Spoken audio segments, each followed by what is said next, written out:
A number of local and foreign-owned companies operating in Uganda have closed shop over the past 5 years due to serious financial challenges. One of them was the country's first telecommunication operator, Uganda Telecom Limited. It had a debt of 700 billion shillings that far outstripped its assets of about 250 billion.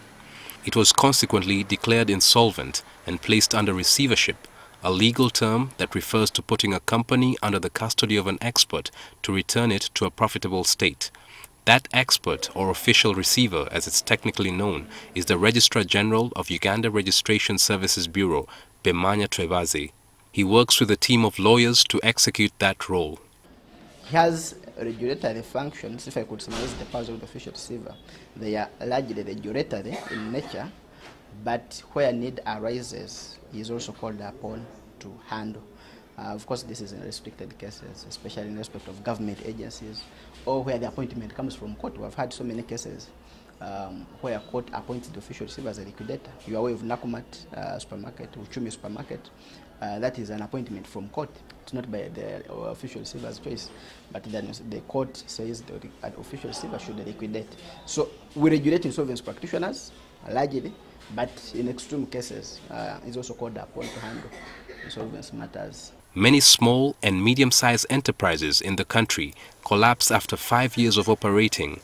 URSB has embarked on efforts to help such companies stay in business.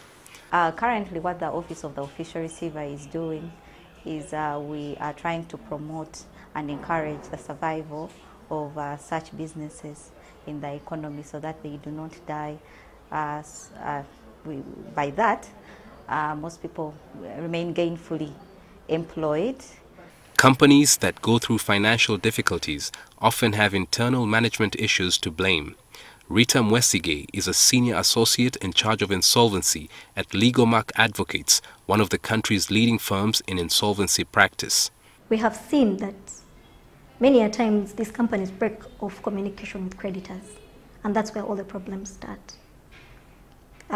If you got involved, if you saw, the books tilting the other way, you try and seek for help. Even from the professionals, now that we have practitioners, I think you walk into an office not seeking to fight a creditor, but to see how to get involved, to get the creditor involved in saving your situation. She also adds that there are challenges in getting foreign-owned companies to meet their financial obligations. You will see that there's a lot of multinational, multi-country transactions, and there are few or no arrangements for us having to work with other countries in cases of insolvency. So whereas the law is there, actually the regulations have not yet been passed. The Uganda Registration Services Bureau has been at the forefront of reforming insolvency matters in the country. It has conducted several trainings aimed at improving business operations.